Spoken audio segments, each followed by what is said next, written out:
بسم اللہ الرحمن الرحیم۔ السلام علیکم۔ بہت عظیم بات۔ شیخ ابن سعدی رحمۃ اللہ فرماتے ہیں کہ غور و فکر کے بعد میں نے یہ پایا کہ وہ اذکار جن کے زیادہ کرنے کی سفارش کتاب و سنت میں بھی کی گئی ہے کل 6 ہیں۔ یہ اذکار تمہاری طویل جدوجہد میں تمہارے لیے ایک تیز ہتھیار اور کارگر نسخہ ہے جو کہ غم، درد، تکلیف، بیماری اور گناہوں کے خلاف ہے۔ پہلا ذکر، درود شریف بھیجنا۔ سارا دن اس کا اہتمام کرو اور دن کے آخر میں دیکھو کہ تم نے کثرت سے درود بھیجا۔ دوسرا ذکر، کثرت سے استغفار کرنا۔ اگر اللہ تمہیں توفیق دے اور تمہیں خالی وقت میں استغفر اللہ کہنے کی توفیق عطا فرمائے تو یہ ذکر غموں کو دور کرتا ہے اور تمہارے لیے رزق کے دروازے کھولتا ہے۔ تیسرا ذکر، یا ذوالجلال والاکرام۔ یہ ذکر ان سنتوں میں سے ہے جو لوگوں نے چھوڑ دی ہیں، حالانکہ نبی کریم صلی اللہ علیہ وآلہ وسلم نے ہمیں اس کا اہتمام کرنے کے لیے تاکید فرمائی۔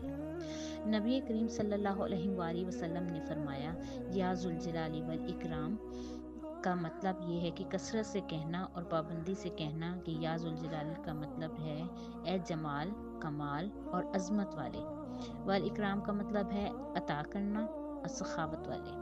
یہ ذکر دراصل ثنا اور دعا دونوں کو یکجا کرتا ہے۔ سوچیں، اگر تم دن بھر یہ کلمات سینکڑوں بار کہو تو اللہ تم سے خوش ہوگا اور تمہاری حاجت جانتے ہوئے تمہیں عطا فرمائے گا۔ چوتھا ذکر، لا حول ولا قوت الا باللہ۔ یہ وہ کلمہ ہے جس کے بارے میں نبی کریم صلی اللہ علیہ وآلہ وسلم نے بہت زیادہ تاکید فرمائی ہے اور فرمایا ہے یہ جنت کے خزانوں میں سے ایک خزانہ ہے۔ اگر تم اس کلمے کی کثرت کو اپنا معمول بنا لو تو تم اللہ تعالیٰ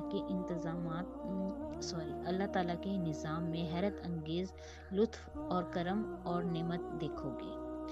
پانچواں ذکر، حضرت یونس علیہ السلام کی دعا، لا الہ الا انت سبحانک انی کنت من الظالمین۔ یہ ذکر غموں کو دور کرتا ہے اور خوشیوں کو لانے والا ہے۔ چھٹا ذکر، تسبیح، تحریمہ، تکبیر اور تحلیل، سبحان اللہ والحمد للہ ولا الہ الا اللہ واللہ اکبر۔ سنہری اصول، اذکار، دعائیں اور رقیہ کی اصل تاثیر نفع اور پھل کثرت، تکرار، اصرار اور غور و فکر میں ہے۔ جتنا زیادہ اللہ کا ذکر کرو گے اللہ کی محبت حاصل کرو گے، جتنا دعائیں کرو گے اتنی دعائیں قبول ہوں گی، جتنا زیادہ رقیہ کو دہراؤ گے اتنا ہی زیادہ شیاطین سے دور رہو گے اور حسد اور زہر کا خاتمہ ہوگا۔ رسول صلی اللہ علیہ وآلہ وسلم نے فرمایا، کامیاب وہ ہے جسے اسلام کی ہدایت مل گئی، ضرورت کے مطابق رزق مل گیا اور وہ اس پر شکر گزار ہو گیا۔ سبحان اللہ۔ قرآن پاک کی سورہ فاتحہ حدیث قدسی ہے جس میں سورہ فاتحہ کو صلاۃ النماز قرار دیا گیا ہے۔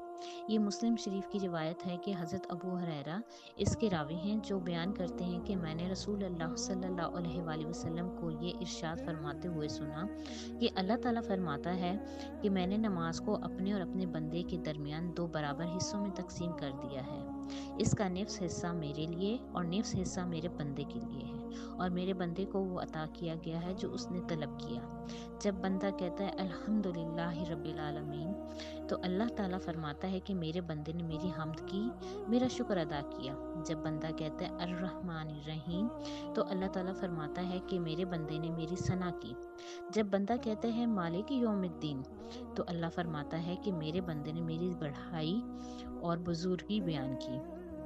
اور ایک مرتبہ آپ نے یہ بھی فرمایا کہ میرے بندے نے اپنے آپ کو میرے سپرد کر دیا، گویا یہ پہلا حصہ کل کا کل اللہ کے لیے۔